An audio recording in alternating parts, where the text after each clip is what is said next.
Across 11 time zones, from the shores of the Baltic Sea to the coast of the Pacific, a silent, coordinated movement is underway. It begins as the sun sets, a shadow of purpose falling over the world's largest nation. In the sprawling metropolises and the quiet provincial towns, the familiar rhythms of Russian evening life are being systematically disrupted. The nightly news goes unwatched, dinners are cut short, the usual hum of social chatter fades, replaced by a new, focused intensity. It's a quiet revolution, happening not in the streets, but in living rooms, kitchens, and makeshift classrooms, all synchronized by an invisible hand. Something extraordinary is happening across Russia tonight. This isn't a protest. It's not a public holiday. It is a mass mobilization of the mind, a national project on an unprecedented scale.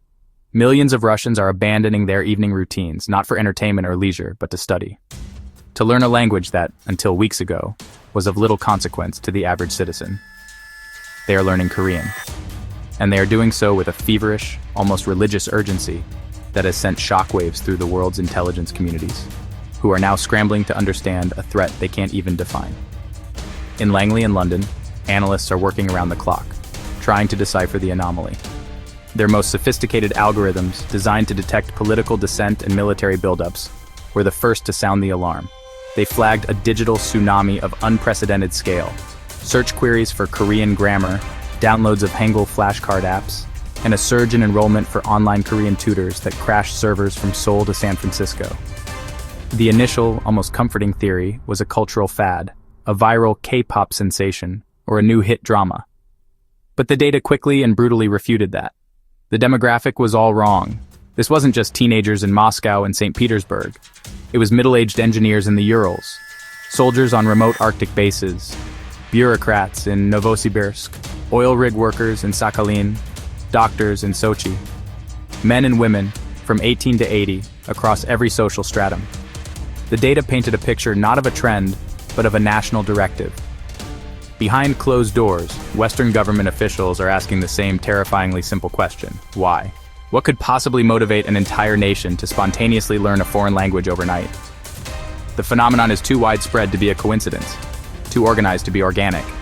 It feels directed, orchestrated.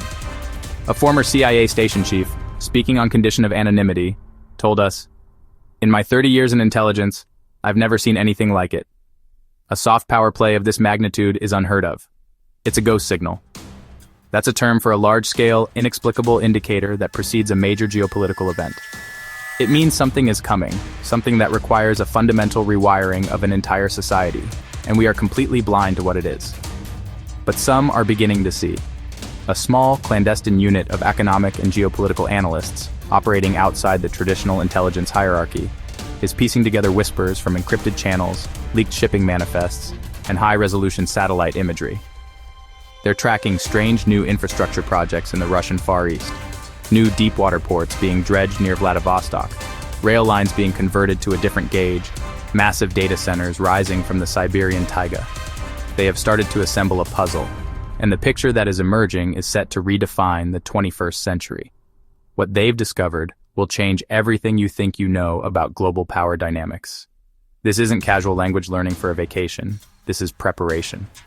This is a nation retooling its human capital on a scale not seen since the great industrializations of the 20th century. It's a mobilization on a war footing, but for a different kind of conflict, an economic and technological one. This is preparation for something bigger, something that requires a deep, functional integration between two societies. The evidence, once you know where to look, is overwhelming and points to a seismic shift in international relations that nobody saw coming. Consider the corporate sector. Leaked internal memos reveal that Russian state-owned giants, the behemoths of energy, mining, and technology, are secretly funding these mass Korean language programs. They're not just offering optional classes, they are mandating them. Promotions are being tied to fluency levels. Entire departments are being restructured to prioritize Korean-speaking managers.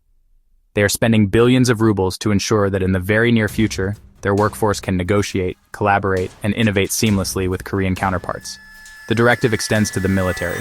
Our sources confirm that elite units and strategic advisors are enrolled in intensive Korean courses. But they aren't just learning how to say hello and thank you. Military advisors are learning the technical Korean phrases for joint operations logistics, resource management, and advanced technology integration. At the highest levels of the general staff, strategists are wargaming scenarios that presuppose an unprecedented level of alliance with Seoul. Even the famously traditional Russian diplomatic corps is in on it.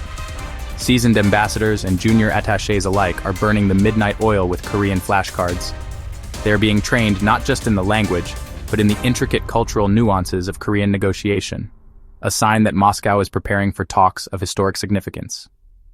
When you see a nation's corporate, military, and diplomatic arms all pulling in the same, highly specific direction, there is only one conclusion.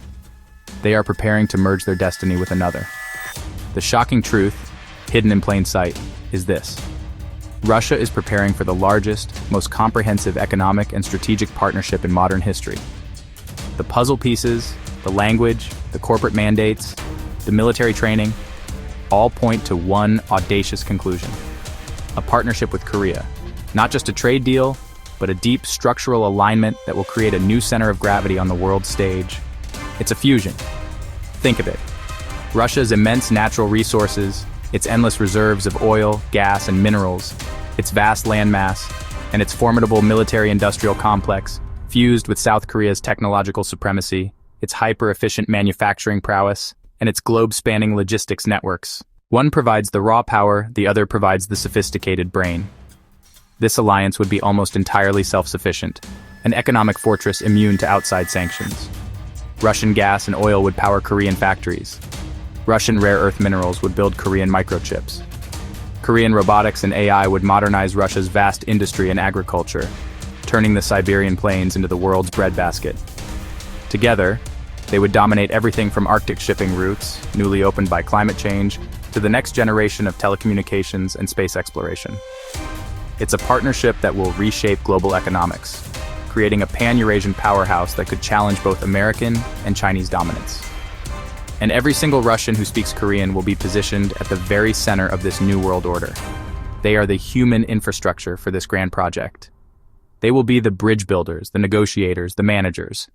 For Ivan, a factory worker in Tolyatti learning Hangul on his lunch break, this isn't just passing the time. He's applying for a promotion to manage a new automated assembly line co-designed in Seoul. For Anya, a university student in Tomsk, mastering verb conjugations is securing her place as a future leader in a Russo-Korean tech venture. They are the vanguard of a nation pivoting its entire future, a generation being purpose-built for prosperity. So the question is no longer why millions of Russians are suddenly studying Korean overnight. That answer is becoming terrifyingly clear. They are preparing for a future that has already been decided in secret, in boardrooms and situation rooms from Moscow to Seoul. The real question, the one that should keep you up at night, is, what do they know that the rest of the world doesn't? They have been given the script for the next act of human history. They are learning their lines. While the West analyzes the present, they are building the future. A future where the centers of power have shifted, where the maps have been redrawn, and the rest of the world isn't even in the classroom.